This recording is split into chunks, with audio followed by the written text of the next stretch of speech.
Thessaly boasts a ravine called Tempe, enclosed on each side by a rock face covered with trees, and down it the river Peneus pours and rolls on its foaming way from the foot of Mount Pindus.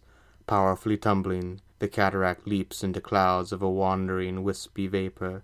The spray besprinkles the trees on the cliff-tops, like showers of rain, and a constant roar is returned from the distance. This is the dwelling, the mansion, the innermost shrine of the mighty river-god.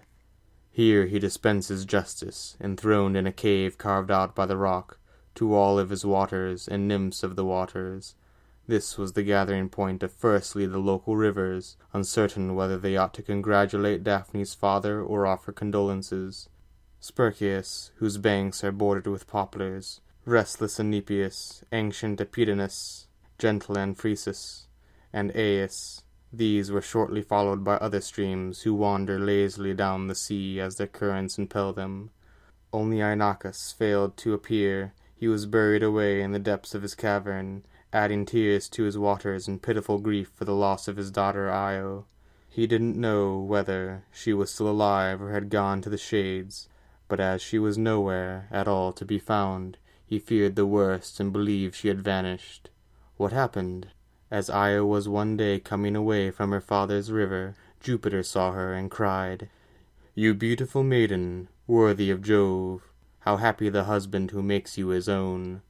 You should rest in the depths of these shady woods," and he pointed them out, "while the sun is so high in the sky, at its zenith, and burning so fiercely. If you are afraid to enter the wild beast's lairs on your own, you will be safe with a god to guide you into the forest's secret recesses. No ordinary god, but I who wield in my mighty hand the scepter of heaven, and hurl the volatile lightning." She started to flee. "Don't run from me now." Already she's left the pastures of Lerna, the woody Lycaean country, behind her, when Jupiter, throwing a mantle of darkness over the wide earth, halted the flight of the runaway nymph and stealthily raped her. What the heck? Meanwhile, Queen Juno directed her gaze on the middle of Argos. The day had been bright and sunny, but now, to her great surprise, the clouds had suddenly turned it to night. The mist didn't come from the river, she saw, and it couldn't be due to the earth's own moisture. Where was her husband? She looked all around. She was quite familiar with Jupiter's amorous tricks, as she caught him straying so often. As soon as she failed to find him in heaven, her instant reaction was, "Either I'm wrong, or I am wronged," and, gliding down through the air, she alighted on earth and commanded the mists to remove themselves. The god, however, anticipating his consort's arrival, had changed the daughter of Inachus into a snow-white heifer. Even so, she was perfectly lovely. Saturnian Juno, much as it galled her, was forced to admire the beautiful creature. "Whose is it? Whence does it come? What herd?" she inquired in pretended ignorance. "Born of the earth," lied Jupiter, hoping to silence her searching questions. Juno then asked him, "Please, will you give her to me as a present?" What was he to do? To surrender his love would be cruelly painful, but not to give her would look suspicious.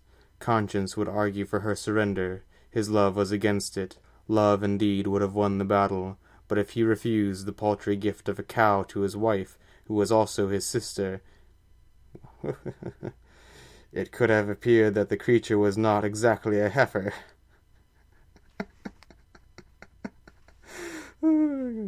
Juno's rival was now in her power, but her fears continued to haunt her.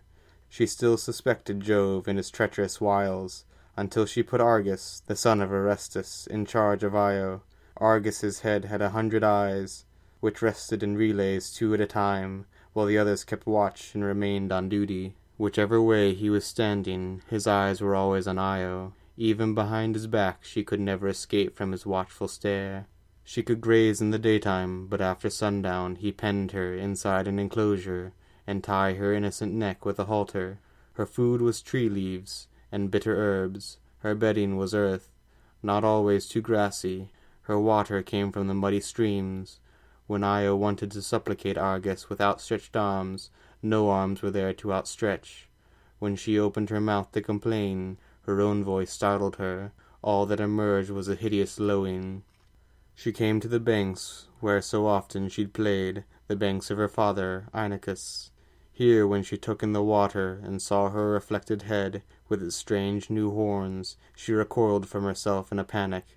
The Naiads had no idea who she was, and even Inachus failed to know her, but still she followed her father and sisters quickly along, allowing them to pat her back and admire her. Inachus plucked some grass and tenderly held it out to her, licking and kissing her father's hands. She couldn't help weeping. If only words could have followed her tears, she'd have begged him for help. She'd have told him her name and described her plight. 2 letters were all that could serve for words, 2 letters traced by hoof in the dust, which revealed her name and the sorry tale of her transformation. "Woe and alas!" old Inachus cried, as he tenderly fondled the horns and clung to the snowy neck of the moaning heifer. "Woe and alas!" he repeated. "Are you the daughter I searched for over the whole wide world? My sorrow was not so heavy when I was unable to find you. You are silent and cannot reply to my questions. You only respond with a deep, deep sigh from your heart. When I speak to you, all you can offer me back is a melancholy low. Blind to the future, I busied myself with plans for your wedding, and hoped to gain a new son, and soon to become a grandfather. Now your husband and children must come from a herd of cattle. If only death could allow me to end this terrible sorrow. Sadly, I have to remain a god, and the gates of Hades are barred to me. Grief must be my companion for ever and ever."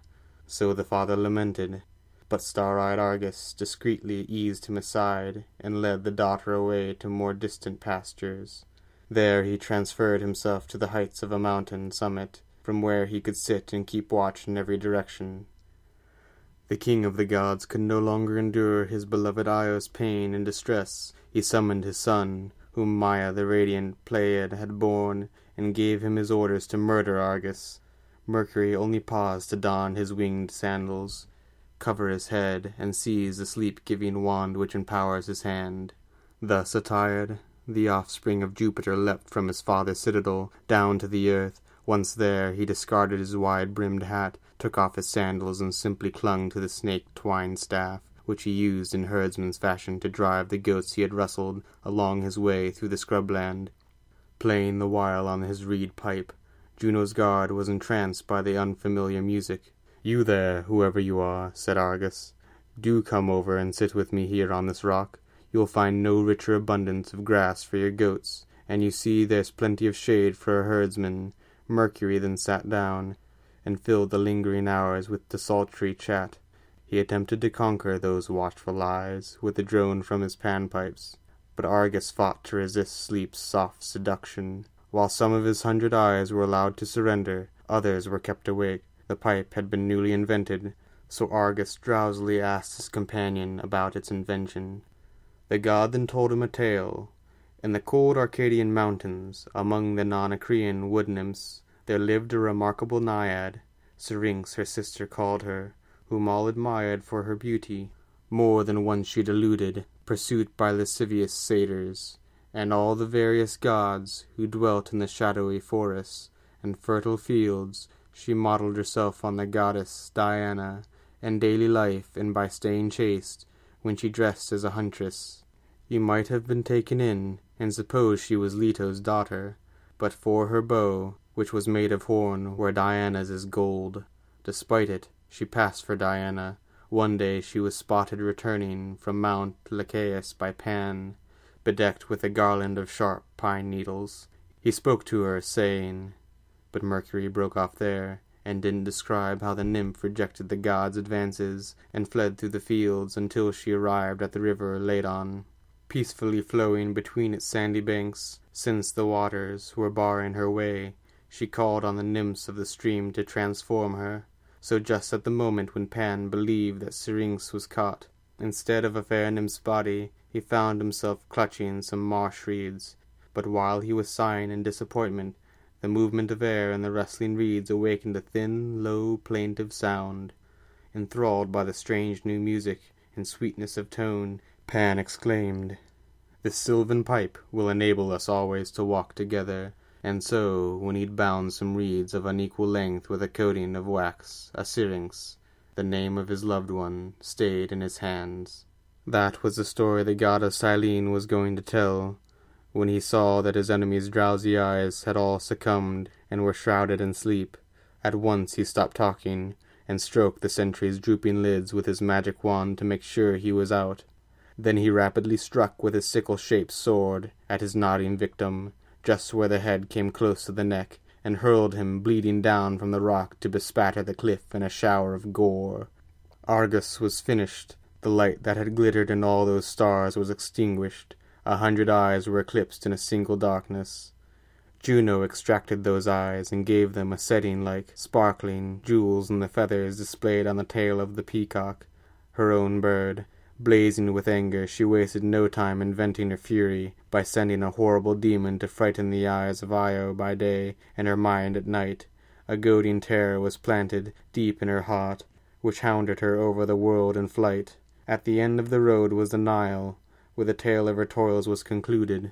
As soon as she reached it, she sank to her knees by the bank of the river, looking up with her neck thrown back and, lacking the arms to lift up in prayer, uplifted her face to the stars.